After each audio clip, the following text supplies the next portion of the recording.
రెండేళ్ల గవర్నమెంట్ వచ్చి రైతు బంధు కేసీఆర్ పాలన పోయింది, రాబంధు కాంగ్రెస్ పాలన వచ్చింది.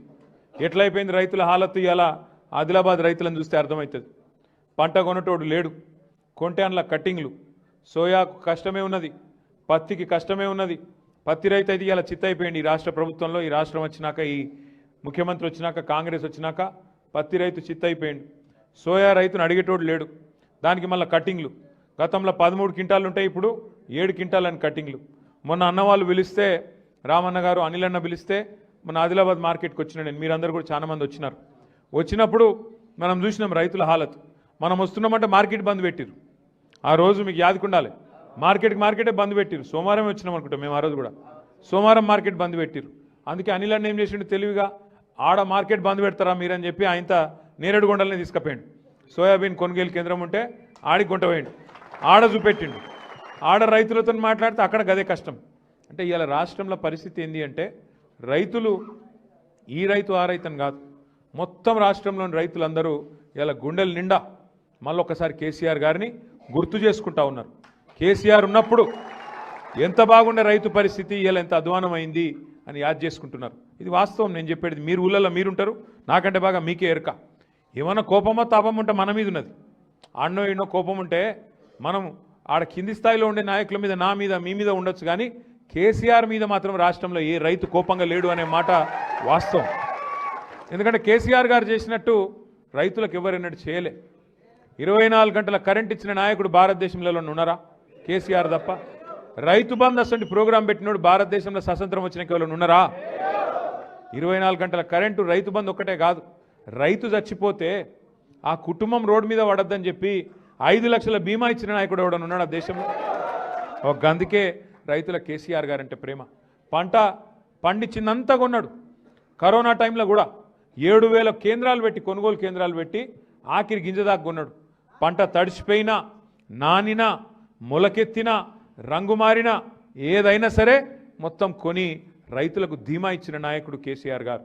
అట్లాగే గోదావరి, కృష్ణ ఈ 2 జీవనదులలో తెలంగాణకు గతంలో అన్యాయం జరిగింది కాబట్టి మనం కొట్లాడినాం, రాష్ట్రం తెచ్చుకున్న రాష్ట్రంలో ఇటు కాళేశ్వరం కట్టిండు, అటు బ్రహ్మాండంగా పాలమూరు రంగారెడ్డి 90% పూర్తి చేసిండు. మీ దగ్గర సదర్మాటు ఇంకా ఎన్నో ప్రాజెక్టులు, 1-2 కాదు, బ్రహ్మాండంగా చేసుకున్నాం. ప్రతి ఊర్లో ఉండే చెరువు బాగా చేసుకున్నాం మిషన్ కాకతీయ కింద. అందుకే తెలంగాణ వ్యవసాయం బంగారమైంది. మొత్తం భారతదేశంలో పంజాబు, హర్యానా దేశానికి ధాన్య భాండాగారం అంటారు. ఆ పంజాబు, హర్యానాను తలదన్ని వరి వండించే విషయంలో భారతదేశంలో నెంబర్ 1 చేసిండు తెలంగాణను కేసీఆర్ గారు. అంటే ఇట్లా చెప్పుకుంటూ పోతే ఎన్నో ఉన్నాయి, 1-2 కాదు కేసీఆర్ చేసిన పనులు. అని ఎందుకో కానీ మరి 2023 ఎలక్షన్ల మనకు సీట్లు కొద్దిగా కమ్మి పడ్డాయి, 21 సీట్లు కమ్మైనాయి. దాంతో మనం ఇవాళ ప్రతిపక్షంలో కూర్చున్నాం. సరే, కొంత బాధ ఉంటుంది, ఓడిపోయినప్పుడు కొంత బాధ ఉంటుంది. మాకు కూడా ఉండే, అరే గిట్లెట్లా అయ్యాను. ఒక్కసారి ఆలోచిస్తే పోయినాయి కొన్ని సీట్లు తక్కువతో. నేను ఖానాపూర్లో 4,000 ఓట్లతో పోయింది, పక్క కాగజ్ నగర్లో 3,000 ఓట్లతో పోయింది. లేకపోతే ఇలా మనకు 4 ఎమ్మెల్యేలు ఉందరు, అన్నది కూడా తక్కువనే పోయింది. 6,000తోని రామన్న సబ్ది పోయింది. లేకపోతే సగం ఆదిలాబాద్ మనమే ఉంటుంటే ఇవాళ. ఇక్కడ ఆదిలాబాద్ మనకే ఉంటుండే, కాగజ్ నగర్ మనకే ఉంటుండే, ఖానాపూర్ మనకే ఉంటుండే. ఈ ఇద్దరికి తోడు ఇంకో 3 ఉందరు. కానీ చిన్న మిస్టేక్స్ జరిగినాయి. నా ప్రార్థన మీతోనేమంటే, అక్కడక్కడ నేను పోయినప్పుడు అడుగుతుంటా. నిన్న నాగర్ కర్నూలు పోయినా, మొన్న మహబాద్ పోయినా, అక్కడ అడిగిన నాయకులను, కార్యకర్తలను నిజంగా చెప్పురని అడిగిన. మీరంటే గెలిపించుకున్నారు అనిల్ అన్నను, మిమ్మల్ని అడిగేది ఏం లేదు. కానీ అక్కడ నాయకులను అడిగిన, నిజంగా చెప్పురు మీరు పోతే మా వాడు పోతాడు ఎమ్మెల్యే కానీ సార్ అవుతుంటాడు కదా అనుకున్నారు కదా అంటే, అవు సార్ కరెక్టే అంటారు. గా మిస్టేకే చేయొద్దు, గా తప్పే చేయొద్దు. ఎందుకు? సార్ ఒక నిర్ణయం తీసుకున్నాడు కేసీఆర్ అంటే, ఇప్పుడు మీ ఎమ్మెల్యే గారిని మార్చిండు. గతంలో ఒక ఎమ్మెల్యే సాబ్ ఉండే రాతోడు, ఆయనను మార్చి అనిల్ అన్నకు టికెట్ ఇచ్చిండు. ఆడ సక్కు గారు ఉండే ఆసిఫాబాద్లో, ఆయనను మార్చి ఆడ లక్ష్మక్కకు టికెట్ ఇచ్చిండు. సార్ ఏదైనా నిర్ణయం తీసుకున్నంటే ఆలోచించే తీసుకుంటాడు, ఉత్తగానే తీసుకోడు కదా. ఆయనకు ఒకళ్ళ మీద కోపం, ఒకళ్ళ మీద ప్రేమ ఉంటుంది. అందరూ ఆయన పిల్లలే. కాకపోతే ఎవరు గెలుస్తారు, ఎవరు ఓడిపోతారు, పరిస్థితి ఏమిటిది. ఇక్కడ కూడా మార్చిండు, ఖానాపూర్లో కూడా మార్చి టికెట్ ఇచ్చిండు. ఓ 2 గెలిచినాం, ఒకటి దగ్గరకు వచ్చి పోయింది. అంటే సార్ ఏ నిర్ణయం తీసుకున్నా దాని వెనుక ఒక ఆలోచన ఉంటుంది, ఒక సూత్రం ఉంటుంది. మన రాష్ట్రం మంచి, మన పార్టీ మంచి ఉంటుంది తప్ప వేరేది ఉండదు. అందుకే దయచేసి నేను మిమ్మల్ని కోరేది, రేపటి రోజున జెడ్పీటీస్ అప్పుడు కూడా, ఎంపీటీస్ అప్పుడు కూడా బీఫారం ఒకరికే వస్తుంది. మళ్ళీ మనం కొట్లాడుకున్నాం అనుకో, మధ్యలో ఇంకోటి గెలుస్తాడు. మొన్న అసెంబ్లీలో అయిందే మళ్ళీ అవుతుంది. అట్లా కాకుండా రేపు అనిల్ అన్న కూడా మీ నియోజకవర్గానికి తండ్రి లాంటి ఆయన, పెద్ద మనిషి ఆయన్నే మీ నియోజకవర్గానికి. కాబట్టి రేపు అనిల్ జాదవ్ గారు 10 మండలాల్లో జెడ్పీటీసీలు కానీ ఎంపీటీసీలు కానీ కారు గుర్తు మీద ఎవరు వచ్చినా ఆడ నిలబడ్డది కేసీఆర్ అనుకోవాలి, అనిల్ జాదవ్ అనుకోవాలి, గుద్ది ఇడిచిపెట్టాలి అంతే. ఇక మళ్ళీ మనం ఆలోచన చేయొద్దు, ఆయన ఇట్లా నట, ఆయన కాలు వంకర నట, టింకర్ నట, అవన్నీ మాట్లాడద్దు. ఇక ఒకసారి కారు గుర్తు మీద గులాబీ కండువా వేసుకొని మన నాయకుడు మన సోదరుడు వచ్చిందంటే ఇగో ఈయననే కేసీఆర్ అనుకోవాలి, గట్టిగా పనిచేయాలి. అది గల్లీ ఎలక్షన్ అయినా ఢిల్లీ ఎలక్షన్ అయినా గట్లే ఉండాలి తప్ప ఇక మనం లెక్కలేయద్దు. ఆ తప్పు జరిగింది, జరిగేయాలి. ఎవరు అవస్థ పడుతున్నాం? అందరికంటే ఎక్కువ అవస్థ పడుతున్నది మనం, గ్రామాల్లో ఉన్న మనం. కేసీఆర్ సార్ మంచిగా రెస్ట్ తీసుకుంటాడు, ఆయనకేమవుతుంది? ఏం కాదు, ఆయన అన్ని చూసిండు జీవితంలో. కేంద్ర మంత్రి అయిండు, ముఖ్యమంత్రి అయిండు, రాష్ట్ర మంత్రి అయిండు, డిప్యూటీ స్పీకర్ అయిండు, ఎమ్మెల్యే అయిండు, ఎంపీ అయిండు, అన్ని చూసిండు కేసీఆర్ సార్. కేసీఆర్ సార్ కొత్తగా చూసేదేం లేదు, అధికారం చూసిండు మొత్తం.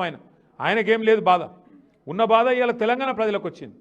ఏమనుకున్నారు ప్రజలు కూడా?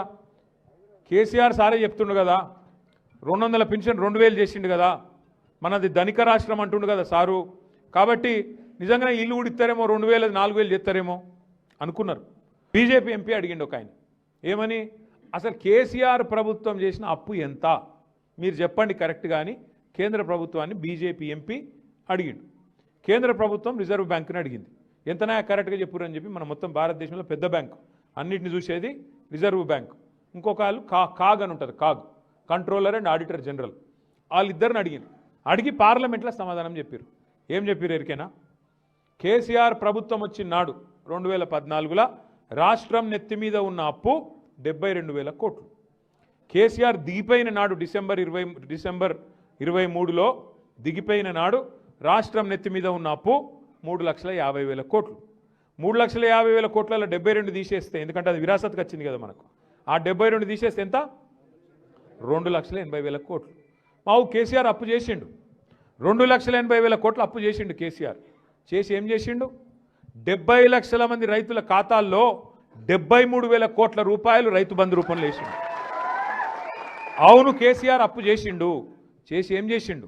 2 సార్లు లక్ష రూపాయల చొప్పున 28,000 కోట్లు రుణం మాఫీ చేసిండు. ఎస్, కేసీఆర్ అప్పు చేసిండు, 2,80,000 కోట్లు అప్పు చేసిండు. ఏం చేసిండు? వరుసగా 10 ఏళ్ళు మీ కాంగ్రెస్ వాళ్ళు మొత్తం కరెంటును ఖరాబ్ చేసిపోతే 10 ఏళ్ళు రైతుకు 24 గంటలు ఫ్రీ కరెంట్ ఇచ్చి 50,000 కోట్ల రూపాయలు సబ్సిడీ రూపంలో కట్టిండు. రైతన్నల కోసం సబ్సిడీ రూపంలో 50,000 కోట్లు ఉత్త కరెంటు కోసమే కట్టిండు.